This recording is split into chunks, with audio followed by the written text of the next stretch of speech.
नमस्कार दोस्तों, स्वागत है आपका स्टडी फॉर सिविल सर्विसेज में। वीडियो को पूरा देखिए। कोई भी आपका फीडबैक है, कोई सजेशन है, तुरंत वीडियो में कमेंट करके जरूर बताइए। अच्छा लगे तो वीडियो लाइक जरूर कर लीजिए और ऐसे वीडियो लगातार फ्री में पाने के लिए चैनल को तुरंत सब्सक्राइब कर लीजिए और बेल आइकन को जरूर टैप कर लीजिए ताकि आगे भी सारे वीडियो आपको मिलते रहे। यूट्यूब में फॉलो करते हैं तो प्लीज ये वाला फ्री टेलीग्राम चैनल जरूर ज्वाइन करिएगा। सारे नोटिफिकेशन, सारे अपडेट यहीं पे आते हैं, ध्यान रखिएगा। स्टडी फॉर सिविल सर्विसेज का कोई भी पेड ग्रुप अगर आपको ज्वाइन करना है तो सिर्फ 8564809606097523864555 यही नंबर है हमारे, सिर्फ जहां पे कॉल या व्हाट्सएप कर सकते हैं।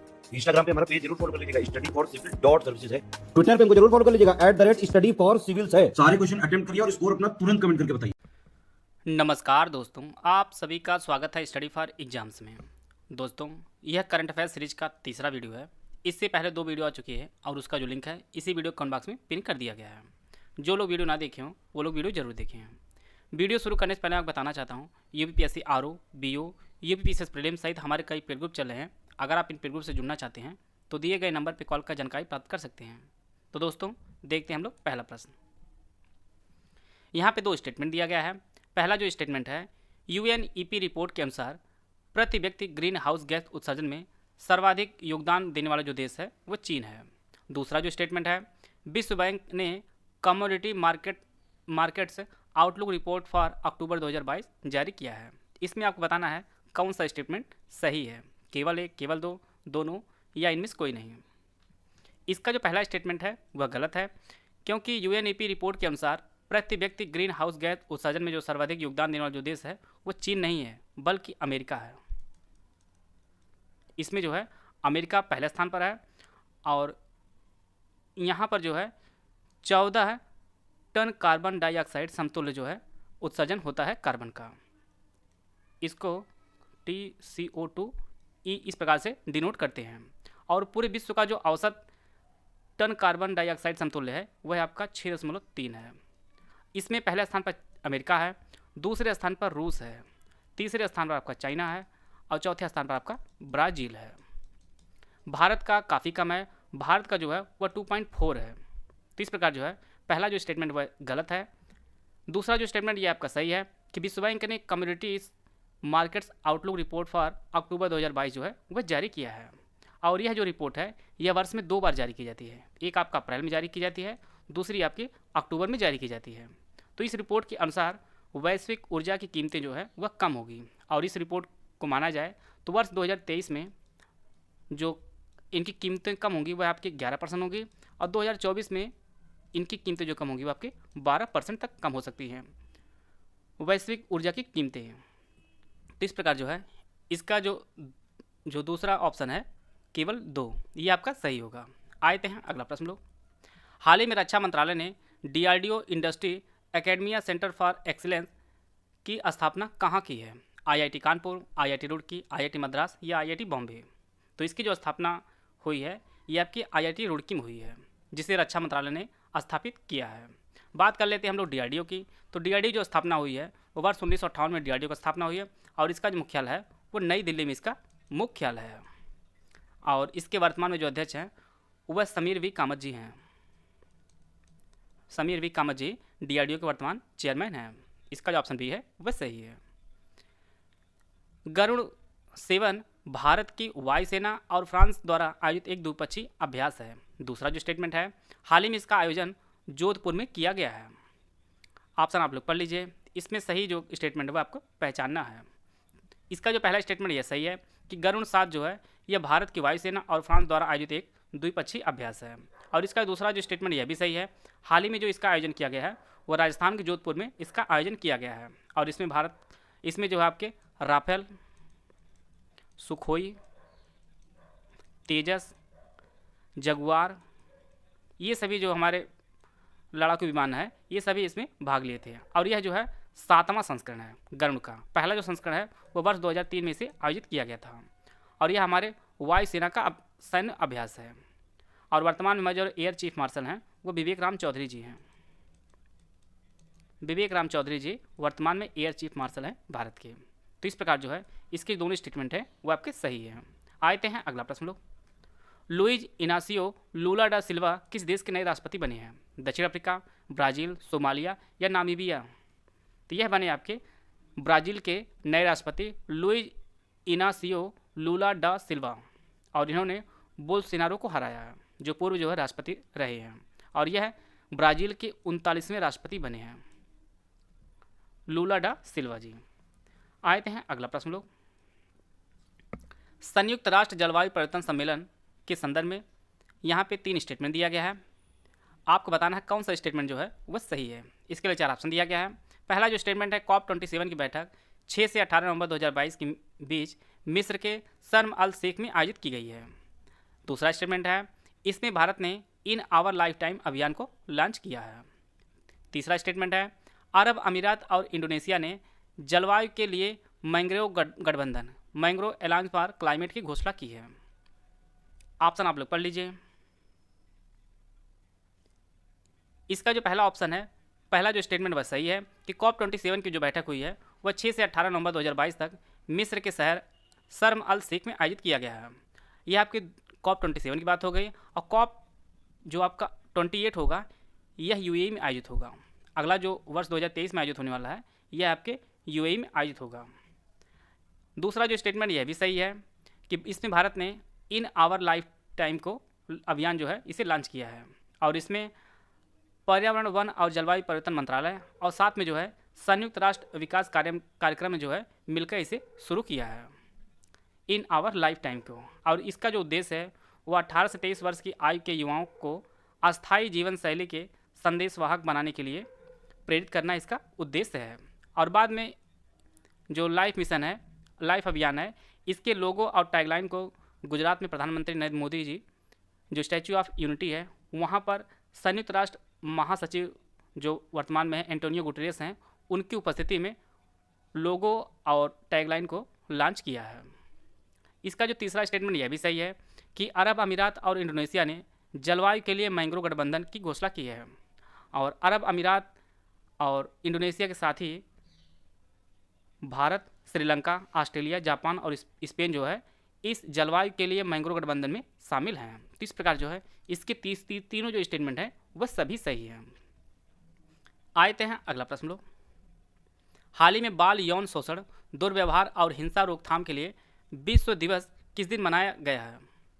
31 अक्टूबर, 10 दिसंबर, 18 नवंबर या 5 नवंबर? तो यह पहली बार मनाया गया इसलिए यह काफ़ी इंपॉर्टेंट हो जाता है, और यह आपका 18 नवंबर को मनाया गया है। बाल यौन शोषण, दुर्व्यवहार और हिंसा रोकथाम के लिए विश्व दिवस, और इसे संयुक्त राष्ट्र महासभा ने घोषित किया है। इसका जो ऑप्शन सी है वह सही है। नवंबर 2022 में किस देश की संसद ने भारत के साथ मुक्त व्यापार समझौते को मंजूरी दी है? अमेरिका, सऊदी अरब, ऑस्ट्रेलिया या जापान? तो यह जो मंजूरी दी है ये ऑस्ट्रेलिया कैबिनेट ने मंजूरी दी है नवंबर 2022 में, और भारत और ऑस्ट्रेलिया के मध्य जो है समझौते पर जो हस्ताक्षर हुआ था वह अप्रैल 2022 में ही हो गया था, और नवंबर 2022 में ऑस्ट्रेलिया की संसद ने इसे मंजूरी भी दे दी है। तो इसका जो ऑप्शन सी है वह सही है। आते हैं अगला प्रश्न लोग। ICC T20 पुरुष विश्व कप 2022 के संदर्भ में यहाँ पे 3 स्टेटमेंट दिया गया है। पहला जो स्टेटमेंट है इसका 8वां संस्करण अंतर्राष्ट्रीय क्रिकेट परिषद, जिसे हम लोग ICC के नाम से जानते हैं, इसने ऑस्ट्रेलिया में 16 अक्टूबर से लेकर 13 नवंबर 2022 तक आयोजित किया है। दूसरा स्टेटमेंट है, इंग्लैंड ने फाइनल में पाकिस्तान को हराकर दूसरी बार ICC T20 पुरुष वर्ल्ड कप जीता है। इसमें कुल 10 टीमों ने भाग लिया था। इसमें आपको सही कथन की पहचान करनी है। ऑप्शन आप लोग पढ़ लीजिए। इसका जो पहला स्टेटमेंट है वो आपका सही है। इसका जो ICC T20 पुरुष विश्व कप 2022 आयोजित हुआ है यह इसका 8वां संस्करण आयोजित किया गया है, और यह ऑस्ट्रेलिया में आयोजित किया गया है। 16 अक्टूबर से लेकर 13 नवंबर तक इसे आयोजित किया गया ऑस्ट्रेलिया में। तो पहला जो स्टेटमेंट यह सही है। दूसरा स्टेटमेंट यह भी सही है कि इंग्लैंड ने फाइनल में पाकिस्तान को हराया है और दूसरी बार ICC T20 पुरुष विश्व कप को जीता है, और इससे पहले इन्होंने वर्ष 2010 में इंग्लैंड ने ICC T20 पुरुष विश्व कप का जो खिताब है वह जीता था। तीसरा स्टेटमेंट यह गलत है। इसमें कुल 10 टीमों ने नहीं भाग लिया था, बल्कि 12 टीमों ने भाग लिया था। इसमें 2 पूल बने थे, ए और बी। पहले पूल में आपके 6 टीम थी, दूसरे पूल में भी आपके 6 टीम थी। तो टोटल जो है 12 टीमों ने भाग लिया था। तो इस प्रकार जो है इसका जो पहला ऑप्शन है केवल 1 और 2 है वो आपके सही है। इससे रिलेटेड कुछ फैक्ट आप लोग और जान लीजिए। जो सबसे अधिक रन बनाए हैं वो आपके विराट कोहली बनाए हैं, जिन्होंने 269 रन बनाए हैं ICC T20 पुरुष विश्व कप 2022 में। और सबसे ज़्यादा जो विकेट लिए हैं वह श्रीलंका के वानिंदु हसरंगा ने सबसे अधिक विकेट लिए, उन्होंने कुल 15 विकेट लिया है। और जो विजेता टीम रही है इंग्लैंड, इसके जो कप्तान रहे हैं वो जोस बटलर रहे हैं। जोस बटलर जो है वो इंग्लैंड कप्तान रहे, जो विजेता टीम के कप्तान हैं। इसमें भारत ने जो वर्ष 2007 में पहली बार आईसीसी T20 पुरुष विश्व कप खेला गया था, पहली बार 2007 में आयोजित किया गया था, उसे भारत ने ही जीता था। यह भी आप लोग नोट कर लीजिएगा। आते हैं अगला प्रश्न लोग। प्रधानमंत्री आवास योजना शहरी पुरस्कार 2021 में पहला स्थान किसे मिला है? सिक्किम, ओडिशा, उत्तर प्रदेश, हिमाचल प्रदेश। इसमें जो प्रथम स्थान प्रदान किया गया है वो अपने उत्तर प्रदेश को प्रदान किया गया है प्रथम स्थान, प्रधानमंत्री आवास योजना शहरी पुरस्कार 2021 में। और यह जो पुरस्कार है यह केंद्रीय आवास व शहरी मामलों के मंत्री हरदीप सिंह पुरी ने यह पुरस्कार दिया है। इसमें जो पहला स्थान वह उत्तर प्रदेश का है, दूसरे स्थान पर मध्य प्रदेश है और तीसरे स्थान पर तमिलनाडु है। तो इसका जो ऑप्शन सी है वह आपका सही है।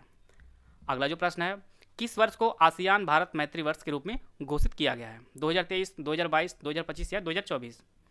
तो वर्ष 2022 को आसियान भारत मैत्री वर्ष के रूप में घोषित किया गया है। और भारत और आसियान के साझेदारी के कुल 30 वर्ष जो है वह पूरा हो गया है। वर्ष 1992 में आसियान द्वारा भारत को शुरू में एक क्षेत्रीय भागीदार के रूप में बनाया गया था और वर्ष 2022 में टोटल जो है 30 वर्ष पूरे हो गए हैं भारत आसियान के, और वर्ष 2022 को इसे आसियान भारत मैत्री वर्ष के रूप में घोषित किया गया है। आते हैं अगला प्रश्न लोग। अग्नि 5 परमाणु सक्षम बैलिस्टिक मिसाइल के संदर्भ में यहाँ पे 3 स्टेटमेंट दिया गया है। पहला जो स्टेटमेंट है, हाल ही में भारत ने इसकी रात्रि परीक्षण नाइट ट्रायल जो है सफलतापूर्वक किया है। दूसरा जो स्टेटमेंट है, यह सतह मार करने वाली उन्नत बैलिस्टिक मिसाइल है, इसकी रेंज 7500 किलोमीटर से ज़्यादा है।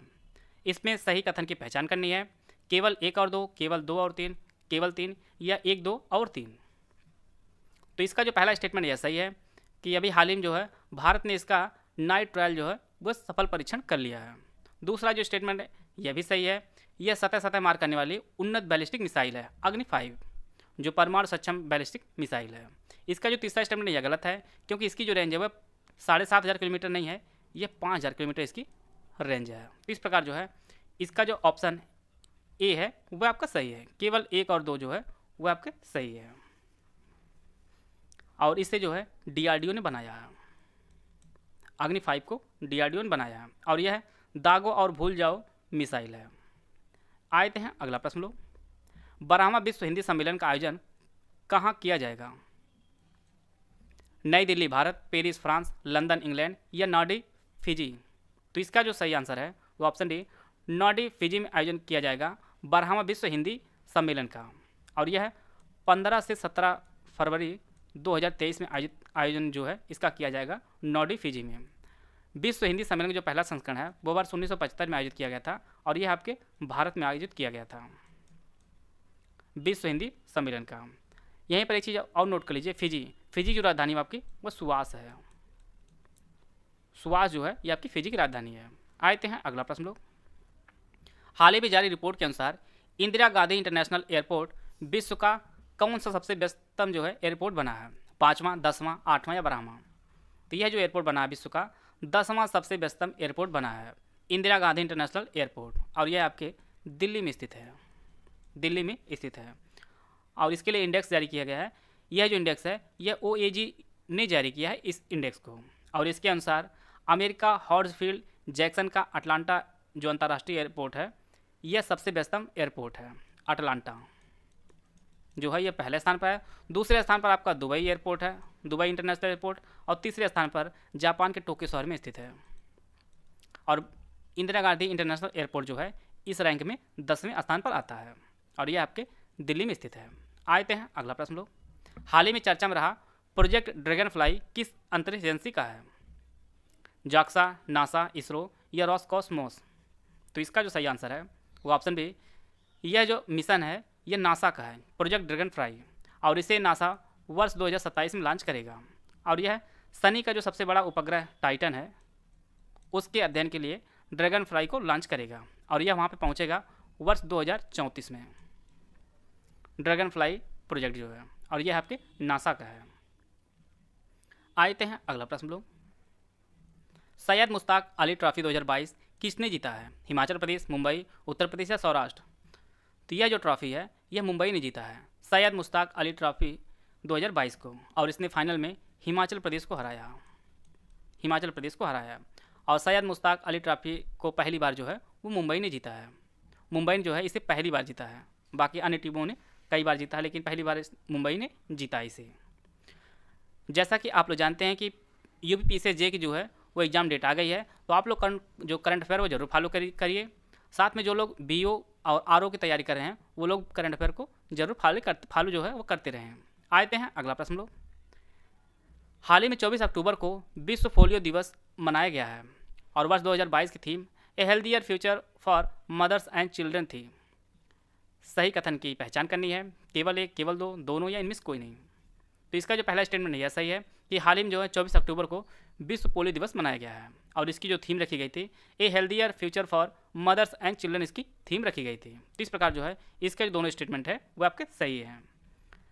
थोड़ा सा इसके बारे में लोग जान लेते हैं। पोलियो जो है, पोलियो यह आपके वायरस से होता है और इसका जो टीका है वह जोनास साल्क ने इसका टीका तैयार किया है और इन्हीं के जन्मदिवस के अवसर पर जो है जोनास साल्क ने जो है इसका टीका विकसित किया है और इन्हीं के जन्मदिवस के अवसर पर इसे मनाया जाता है। बात कर लेते हैं भारत के बारे में। तो भारत जो है पोलियो मुक्त हुआ है वो आपका 2014 में हुआ है। पोलियो मुक्त भारत 2014 में हो चुका है। आते हैं अगला प्रश्न लोग। हाल ही में किस राज्य की कैबिनेट ने बच्चों के लिए प्रारंभ नीति को मंजूरी दी है? सिक्किम, ओडिशा, त्रिपुरा या हिमाचल प्रदेश? तो यह मंजूरी मिली है आपके ओडिशा सरकार द्वारा। इसका जो ऑप्शन बी है वह सही है और यह बच्चों के अस्तित्व, सुरक्षा, शारीरिक मानसिक स्वास्थ्य व शिक्षा गुणवत्ता को जो है बढ़ावा देने के लिए प्रारंभ नीति जो है वो शुरू की है ओडिशा सरकार ने। इसका जो ऑप्शन बी है वह सही है। आते हैं अगला प्रश्न लोग। प्रधानमंत्री ग्राम सड़क योजना हिमाचल प्रदेश में शुरू की गई है। हिमाचल प्रदेश में 2 जल विद्युत परियोजनाओं चांजू 3 हाइड्रो इलेक्ट्रिक प्रोजेक्ट और देवथल चांजू हाइड्रो इलेक्ट्रिक प्रोजेक्ट की आधारशिला रखी गई है। केवल एक, केवल दो, दोनों या इनमें से कोई नहीं। तो इसका जो सही आंसर है ऑप्शन सी, इसके जो दोनों स्टेटमेंट हैं वो आपके सही है।